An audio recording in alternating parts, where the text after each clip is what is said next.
Gareth James Ward, an Australian politician, was the New South Wales Minister for Families, Communities and Disability Services in the second Berejiklian ministry from 2019 to 2021. Ward is also a member of the New South Wales Legislative Assembly representing Kiama since 2011. Ward has previously served as the Parliamentary Secretary for Education, in addition to his role as the Parliamentary Secretary for the Illawarra and South Coast from 2017 until 2019. Previously, Ward was a councillor on Shoalhaven City Council from 2004 until 2012. Ward was born with albinism and is legally blind. Ward was born in the Illawarra region and completed his schooling at Bamatari High School.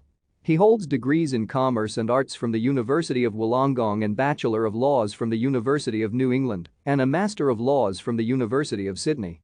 He holds a graduate diploma in legal practice from the Australian National University and is an admitted solicitor in the Supreme Court of NSW and the High Court of Australia.